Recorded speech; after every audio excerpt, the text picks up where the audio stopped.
That afternoon, Kris Kristofferson had 3 seconds. If he reacted the way instinct told him to, the film would stop. The crew would scatter. Someone would call the police. And a truth he'd spent years containing would surface. Not dramatically, but clearly enough that he'd never be able to reframe it again. He didn't react. The gunshot had been real.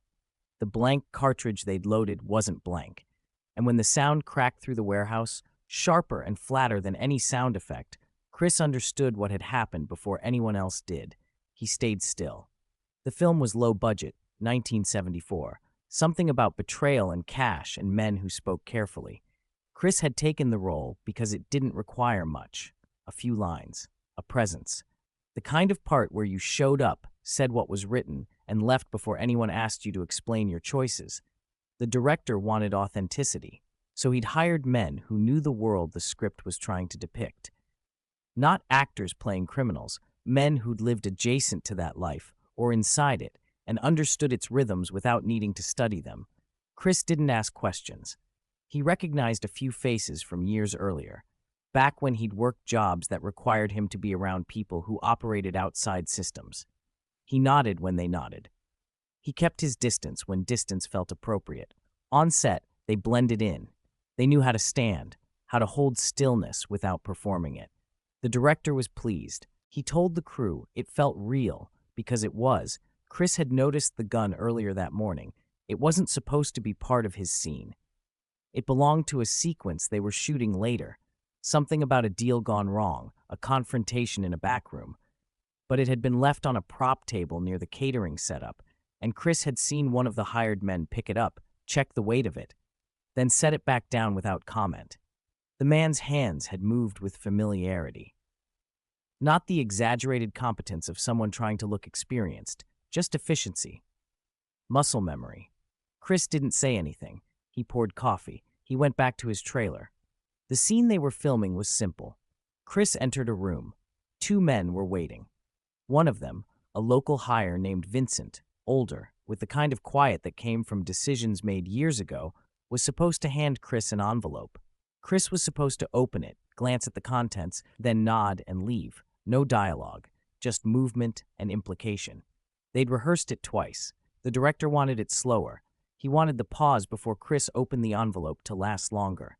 He wanted the audience to feel uncertainty. Was this a payoff or something else? Kris had done what was asked. He'd slowed the gesture. He'd let the silence stretch. The director seemed satisfied. Then, just before they rolled, the script supervisor mentioned that the gun, the one from the later scene, had been moved to this set by mistake. Someone had placed it on the table in the background, thinking it added texture. The director liked it. He told them to leave it. Kris glanced at Vincent. Vincent's expression didn't change, but his posture shifted slightly. Not tension, just attention.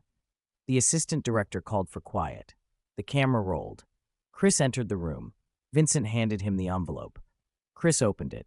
He looked at the folded bills inside, real money, for texture, and then raised his eyes to meet Vincent's. That's when the sound came.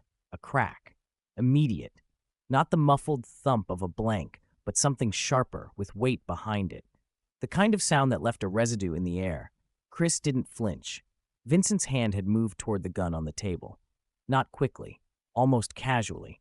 And then the shot had come, not aimed at Kris, but past him, into the wall behind the camera. The crew froze. The director stood up from his chair, mouth open, hand halfway to his headset. The sound engineer pulled his headphones off. The script supervisor took a step back. Kris stayed exactly where he was. Vincent's hand was still near the gun. He hadn't picked it up fully. The motion had been interrupted, not by fear, but by recognition. He'd touched the trigger, felt the resistance, and understood immediately that the gun wasn't loaded the way it should have been. He withdrew his hand slowly. Then he looked at Kris. Kris looked back. Neither of them spoke. The assistant director was the first to move. He crossed the set quickly, picked up the gun, checked the chamber. His face went pale. This was live. The words didn't land the way they should have. No one shouted. No one ran. The crew just stood there, processing what hadn't happened. The bullet had gone into drywall. No one had been standing in its path. The angle had been off by just enough. The director turned to Vincent. "Did you?" Vincent didn't answer. He just looked at the gun in the assistant director's hands, then at Kris, then at the floor. Kris set the envelope down on the table. He stepped out of the frame. He walked toward the edge of the set, stopped near the lighting rig, and waited. Someone should have called the police. That was the reasonable response. A live round on a film set, a discharge. Even if no one was hurt, even if it was an accident, the protocol was clear. But the director didn't reach for a phone. He looked at the crew. He looked at Vincent. He looked at the assistant director, who was still holding the gun like it might explain itself. Then he said, "We're taking a break, not we're shutting down, not someone needs to make a call. Just a break." The crew dispersed slowly. A few people whispered, most didn't. They moved toward craft services, toward the bathroom, toward their phones, but not to report anything. Just to step away from the moment. Kris stayed by the lighting rig. Vincent walked past him, heading toward the exit. As he did, he paused. Not long, just a second. He didn't apologize. He didn't explain. He just met Kris's eyes, nodded slightly, and kept walking. Kris nodded back. 20 minutes later, the director called everyone back. He didn't address what had happened. He didn't ask questions. He just said they were resetting for the next scene, a different one, something that didn't involve the room, the table, or the gun. Kris was still on the call sheet. He had 2 more scenes to shoot that day. He went back to his mark. The crew repositioned.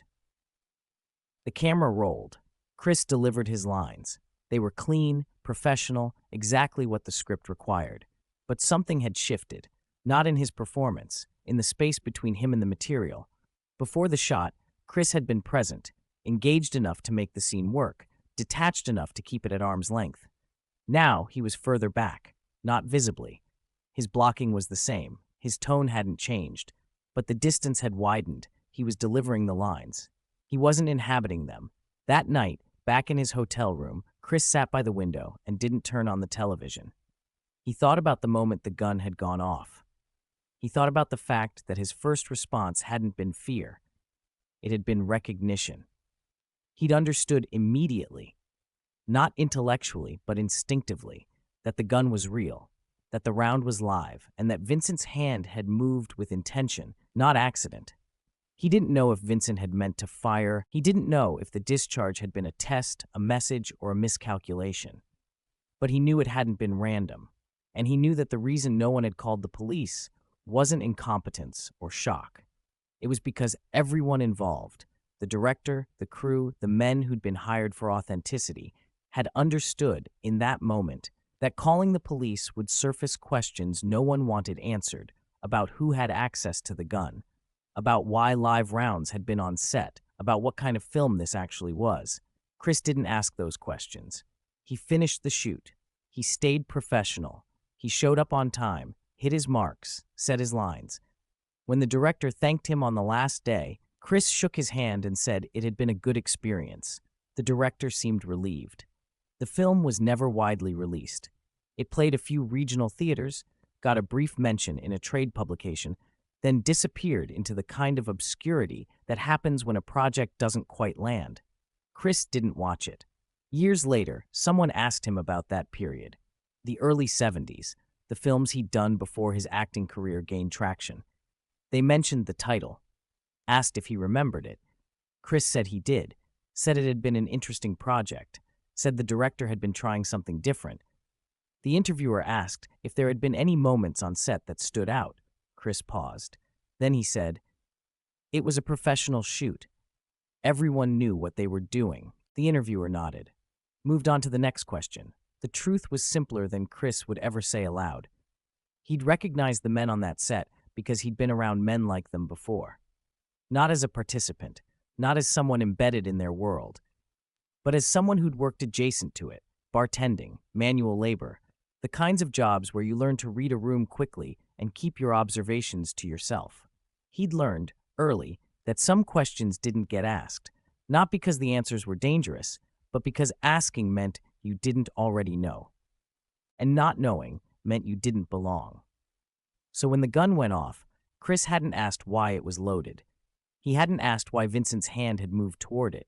He hadn't asked why the director shut the moment down instead of opening it up. He just understood that the film had crossed a line, not dramatically, but quietly.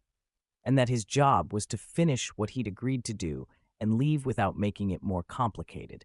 But something had stayed with him. Not the fear of what could have happened. Not anger at the carelessness or the calculation or whatever had put a live round in that gun. What stayed was the realization that he'd been calm. That in the second after the shot, when everyone else had frozen or panicked or tried to make sense of the sound, Kris had already moved past shock into assessment. He'd recognized the danger. He'd measured the distance between himself and the outcome, and he'd chosen stillness. Not because he was brave, because he'd already made that calculation before. In other rooms, in other moments, and he'd learned that the safest response wasn't reaction, it was control. After that film, Kris turned down roles that required him to be around people he'd have to read that carefully. He didn't announce it. He didn't explain his reasoning to his agent. He just stopped saying yes to projects that felt like they were trying to use proximity to danger as authenticity. He took roles that let him stay in the frame without having to occupy the space behind it, roles where the character's interiority could remain theoretical, where he could deliver the lines, finish the scene, and leave before anyone asked him what he'd understood that they hadn't. In 1978, a journalist asked him if he preferred music or acting. Kris thought about it. Then he said, "Music is about what you choose to say.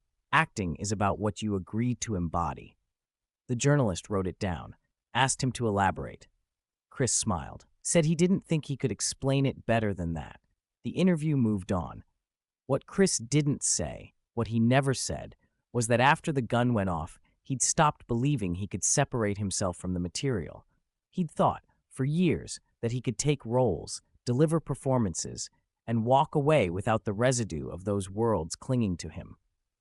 But that afternoon, standing on a set where a live round had been fired and no one had called the police, Kris had felt the weight of complicity, not legal complicity.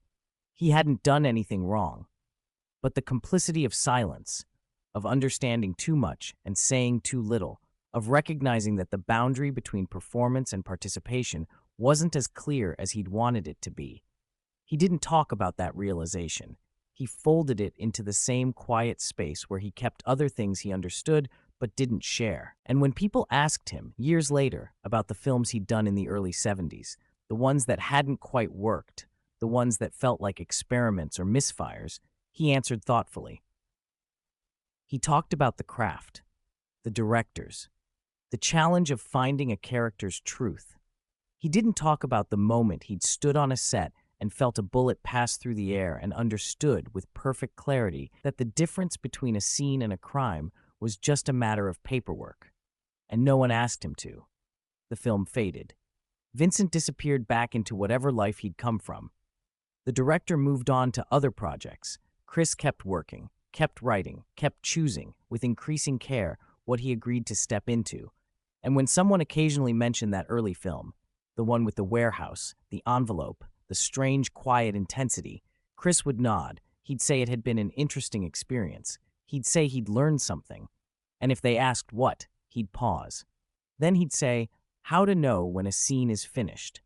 And he'd let them interpret that however they wanted. Because the truth, the part he held back, was that the scene had finished the moment the gun went off. Everything after that had just been documentation. These stories are disappearing. There are very few places left that tell Kris Kristofferson this way.